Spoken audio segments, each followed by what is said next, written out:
माणुसकीला काळीमा फासणारी एक धक्कादायक घटना घडली आहे। 65 वर्षीय वृद्ध महिलेवर गँगरेप करून दगडाने ठेचून हत्या केली आहे। भिवंडी तालुक्यातील चावेभरे या गावामध्ये शेतावर गेलेल्या एका 65 वर्षीय वृद्ध महिलेवर सामूहिक बलात्कार करून नंतर दगडाने ठेचून हत्या केल्याची धक्कादायक घटना समोर आली आहे। मृतक पीडित वयोवृद्ध महिला आपल्या शेतावर गेली होती। हत्या केल्याचा प्रकार कुटुंबियांना समजल्यानंतर कुटुंबियांनी शेतावर धाव घेतली। पोलिसांनी पंचनामा केल्यानंतर मृतदेह उत्तरीय तपासणीसाठी स्वर्गीय इंदिरा गांधी स्मृती रुग्णालयात आणण्यात आला। विशेष म्हणजे मृत महिलेच्या गळ्यामध्ये असलेले सुमारे 5 ते 6 तोळे वजनाचे सोन्याचे दागिने तसेच होते। त्यामुळे चोरी नाही तर अत्याचार हा एकच उद्देश असल्याचे समोर येते।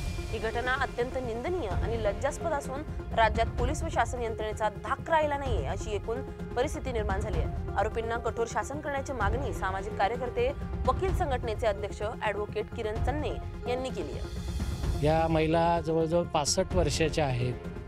त्या शेतावर काम करायला गेलेल्या असताना काही अज्ञात लोकांनी त्यांच्यावर गँगरेप केलेलं आहे प्रथमदर्शनी दिसतंय आणि गँगरेप केल्यानंतर तिला जीवे ठार मारून टाकावं, कारण पुढे जाऊन ती कदाचित आम्हाला ओळखेल आणि आम्हाला शासन होईल, त्यामुळं पुरावाच नष्ट व्हावा या उद्देशानं तिच्या डोक्यामध्ये दगडी टाकण्यात आलेल्या आहेत। मेंदू तिचा बाहेर आलेला आहे। हे सर्व प्रकार पाहता अत्यंत भीषण असा खून तिचा करण्यात आलेला आहे। आपण सगळ्या भारतामध्ये आणि महाराष्ट्रामध्ये बघतो की गुन्हेगारांवर कुठल्याही प्रकारे पोलिसांचा आणि शासनाचा धाक राहिलेला नाही आहे आणि त्यामुळे दररोज असे प्रकार घडत आहेत।